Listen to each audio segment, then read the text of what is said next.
The Premier League is back. Manchester United are back on our screens. Boy, it's been a long time.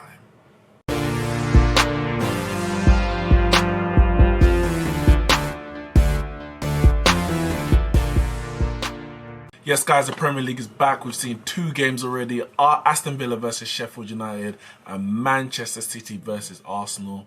Now it's time on Friday for my team, Manchester United, visit White Hart Lane or the Tottenham Hotspur Stadium, whatever name you want to give it. We're playing, we're back. It's been too long for my likings, but completely understandable. And I'm just happy that we've got it back, even if it's in a way that we don't want, in terms of behind closed doors, etc. It's back. They've done all they can to prepare to make sure it's all safe for the players to return, and I'm thankful for it. You know, the situation that surrounds the world at the moment, football is somewhat of a light relief, if only temporarily, from those situations, which will continue, of course, after the final whistle is blown. As I said, we had Aston Villa Sheffield United that ended in a draw. That result itself benefits Manchester United, as Sheffield United are fighting for a Champions League position. And Manchester City beat Arsenal in the later kickoff yesterday. Another result which benefits Manchester United, as Arsenal, for me, look out of the race for top 4. 8 points now behind Chelsea. I can't see them closing that gap. Of course, we know that 5th place could possibly get into the Champions League next season, as Man City currently are banned from the Champions League or UEFA competition for 2 years. Of course, they've appealed it, and the result of that we'll hear before the season ends.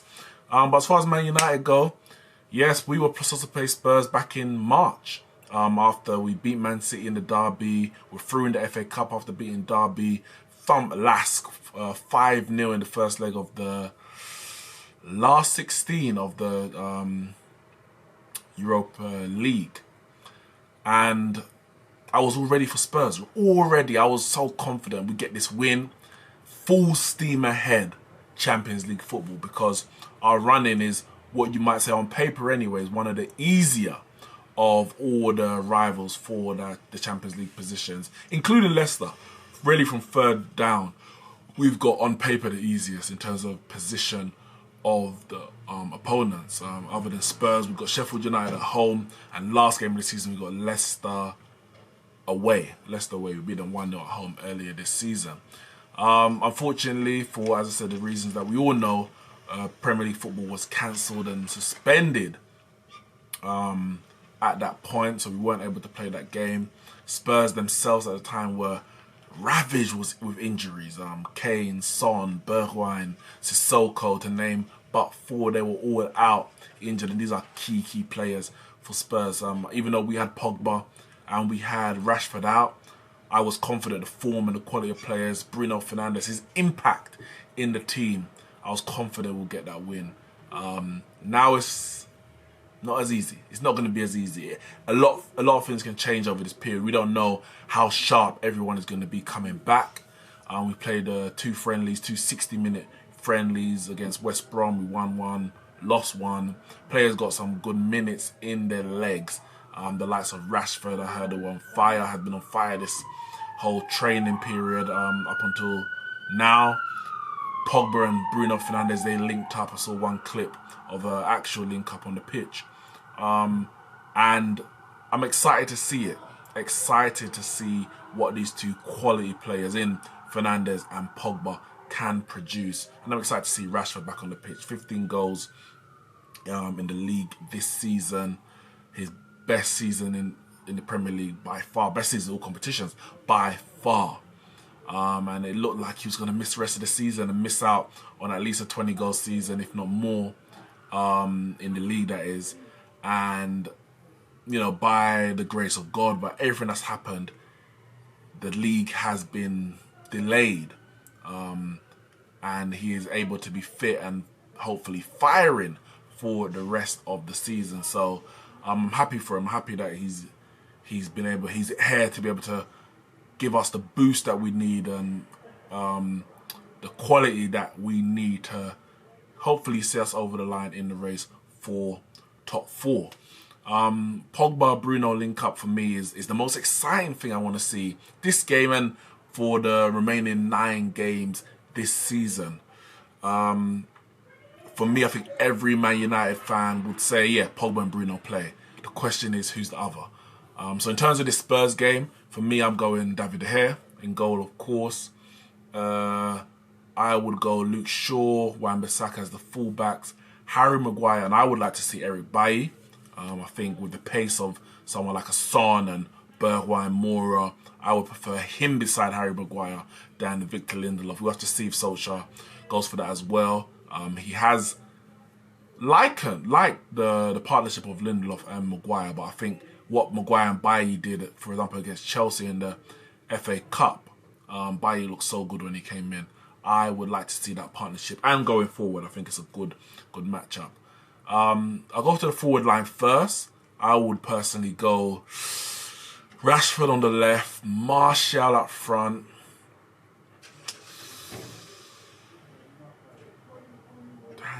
I'll go Dan James. Dan James on the right. I think, of course, he can give us options off the bench with the pace, being able to run late and counter-attack late. But I feel if we are going to sit back and counter-attack as we have done in a lot of the bigger games, I don't mind seeing that early. See that early, pepper them with pace, get a goal early, and really take control of the match. He has tended to go with Daniel James, to be fair, in the big matches. Liverpool springs to mind, of course, Man City and Arsenal. So I think he could go with that. And I wouldn't be too disappointed having the likes of Ighalo and Mason Greenwood on the bench. I wouldn't be disappointed in that. The midfield 3. Now, again, for me, Bruno Fernandes in the number 10 position. I would have Pogba in the central midfield. And the question is, do you partner him with McTominay, Fred, or Matic? Now, what Matic offers is, let's say if you do a proper 4-3-3. So you have a defensive midfielder, anchorman, and then the 2 central midfielders who, a deep line playmaker, advanced playmaker, number 10, whatever you want to call it, the 6 and the 8. And one might push a bit further forward at any one time. That can work, and I think Matic from our team, is best suited for that anchorman position. McTominay isn't a defensive midfielder in that mode, and neither is Fred. Yeah, they can tackle, yeah, they can get around, they can, use their strength, etc., their pace, their harrying, but then neither of them are defensive midfielders by trade. So to put them as a lone anchorman, I think would be a bit imbalanced. Of course, you could go with midfield 2 with Bruno directly ahead in the number 10 position, and you could have McTominay or Fred beside Pogba. Very similar to how France played in the World Cup with a 4-2-3-1 with Griezmann in number 10 and Pogba beside Kante in a deep midfield 2. I think, for me, that might be best. Spurs are going to play Sissoko, may play Ndombele. Both of them got legs. I think we're going to need the legs of Fred in that midfield. He may well start with Fred and McTominay, to be honest, or Fred and Matic, just for solidity, and bring on Pogba. We know Pogba ain't played for so long. None of them have, but him and Rashford, of course, have been out for much longer than that. So he may not be able to get through a whole 90 minutes. I'll be very surprised if he did. So he may come off the bench or he may start him, but I think Fred, with the energy that he has, the amount of recoveries and tackles and interceptions that he makes, I would like to see him in that midfield 2 beside Pogba. Pogba dictating from deep with Bruno ahead of both of them. I think, as I said, if you look at how France did it, replace Kante with Fred, replace Griezmann with Bruno, and you got Pogba right there. I think it can work. And Mourinho will probably play in a similar way, 4-2-3-1 as well. So it'll be a straight matchup. And may the best team win, basically. The best team, the best players, best tactics, best manager win overall. And if we do have Pogba and Bruno, Martial and Rashford, I'm confident of getting a win. It's away from home.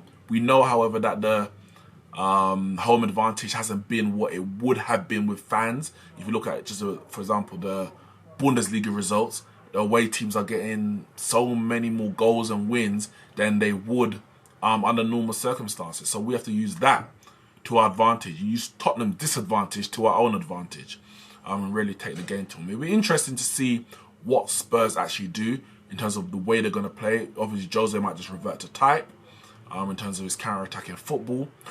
But that didn't work when it came to Old Trafford, so he may have to switch it up and give license to the likes of Moura, Kane, Son and Bergwijn to really attack our team. It'll be an interesting game.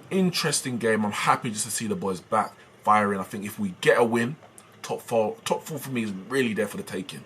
If we can get that win, it's going to be a massive game, a difficult game. But I'm backing the boys to win it 2-1. Guys, hit the like button, hit the subscribe button. Drop your comments below with your predictions for this match.